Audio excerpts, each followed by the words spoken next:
जय माता दी। आज हम बात करने वाले हैं नवरात्रि साधना के एक ऐसे गुप्त रहस्य की, एक ऐसी चाबी की जो एक बहुत बड़े आध्यात्मिक खजाने का ताला खोल सकती है। ये वादा है असाधारण लाभों का। तो सवाल ये उठता है कि क्या दुर्गा सप्तशती, जो खुद में ही एक अनमोल खजाना है, उसका पूरा का पूरा फल पाने का कोई सीक्रेट है, कोई गुप्त रास्ता? क्या सच में कोई ऐसी चाबी है जो इस खजाने को हमारे लिए पूरी तरह से खोल दे? हाँ, जवाब है हाँ। और इसे कहते हैं सप्तशती की चाबी। देखिए, ये सिर्फ एक कहने की बात नहीं है, ये एक गहरा आध्यात्मिक सच है। एक ऐसा सच जो ये तय करता है कि साधना सफल होगी या नहीं। तो आखिर क्या है ये चाबी? इसका नाम है सिद्ध कुंजिका स्तोत्र। और ये कोई आम भजन या स्तोत्र नहीं है। इसे स्वयं भगवान शिव ने मां पार्वती को बताया था। आप सोचिए, इसकी शक्ति कितनी होगी। असल में इसे पूरी दुर्गा सप्तशती का सार, उसका निचोड़ माना जाता है। तो चलिए थोड़ा और गहराई में उतरते हैं। ये चाबी, ये कुंजिका स्तोत्र आखिर आया कहां से? इसकी कहानी शुरू होती है स्वयं महादेव से, और यही बात इसे एक असाधारण शक्ति और प्रामाणिकता देती है। भगवान शिव मां पार्वती से कहते हैं, श्रेणो देवी प्रवक्ष्यामि कुंजिका स्तोत्रमुत्तमम येन मंत्र प्रभावेण चांडी जाप शुभो भवेत। यही वो श्लोक है जो इस पूरे स्तोत्र की नींव है। इसी एक श्लोक से इसका सारा महत्व स्थापित हो जाता है। और इसका मतलब बिल्कुल साफ है। शिव कह रहे हैं, हे देवी सुनो, मैं तुम्हें उस उत्तम कुंजिका स्तोत्र के बारे में बताता हूं जिसके मंत्र के प्रभाव से ही चंडी जाप यानी दुर्गा सप्तशती का पाठ सफल और शुभ होता है। मतलब इसके बिना नहीं। तो ये फर्क अब बिल्कुल साफ है ना? एक तरफ कुंजिका के बिना सप्तशती का पाठ अधूरा सा रह जाता है, और दूसरी तरफ जैसे ही ये चाबी लगती है, वही पाठ पूर्ण, सिद्ध और शुभ हो जाता है, और तभी उसका पूरा का पूरा फल मिलता है। ठीक है, तो अब इसका महत्व तो हम समझ गए, पर असली सवाल तो ये है कि इस चाबी का इस्तेमाल कैसे करें। चलिए अब इसके अभ्यास के सरल से रास्ते को समझते हैं। देखिए, इसकी साधना बहुत मुश्किल नहीं है, बस 4 आसान से कदम हैं।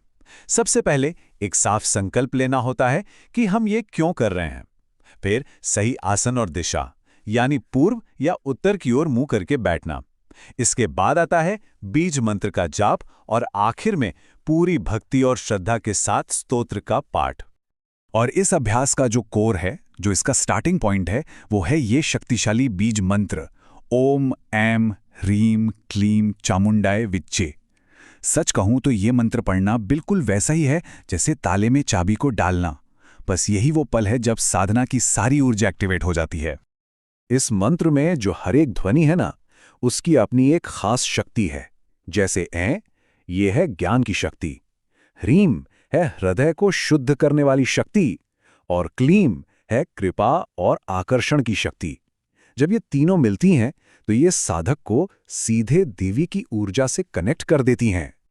चलिए अब इस स्तोत्र के एक और भी गहरे पहलू को छूते हैं, इसका सुरक्षा कवच वाला गुण। जी हां, ये सिर्फ एक प्रार्थना नहीं है, ये एक कवच भी है। स्तोत्र के अंदर ही ये मंत्र आता है, ओम ग्लोम हुम क्लीम जूं सह, और इसके ठीक बाद मुख्य बीज मंत्र जुड़ जाता है। ये जो ध्वनियां हैं, इन्हें सिर्फ अक्षर मत समझिएगा, ये ऊर्जा के बहुत ही शक्तिशाली रूप हैं। और होता क्या है? होता यह है कि ये मंत्र साधक के चारों ओर एक इनविजिबल शील्ड, एक अदृश्य सुरक्षा कवच बना देता है। एक ऐसा कवच जो हर तरह की नेगेटिव एनर्जी, बुरी नज़र और रास्ते में आने वाली बाधाओं से बचाता है। और जानते हैं, यही इस स्तोत्र के सिद्ध होने का तांत्रिक रहस्य है। इसे एक फ्रीक्वेंसी ट्यूनर की तरह समझिए।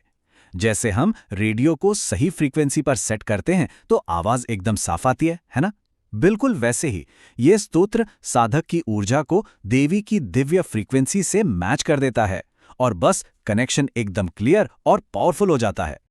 तो अब जब चाबी लग गई, फ्रीक्वेंसी भी मैच हो गई, तो आखिर में वो खजाना कौन सा है जो खुलता है? इस साधना से मिलता क्या है? चलिए अब इसके लाभों पर एक नजर डालते हैं।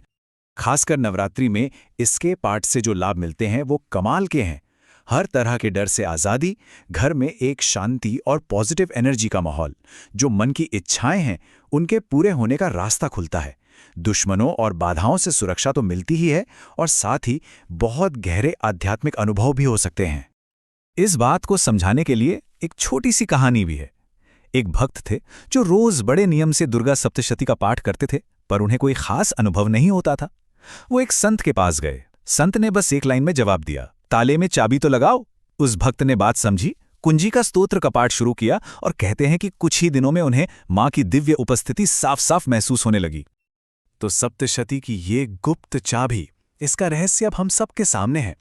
अब सवाल बस एक ही है कि इस नवरात्रि क्या इस दिव्य खजाने को खोलने के लिए इस चाबी का इस्तेमाल किया जाएगा? क्योंकि देखिए, खजाना सामने हो ये काफी नहीं है, उसे खोलने के लिए सही चाबी का होना और उसका इस्तेमाल करना भी जरूरी है।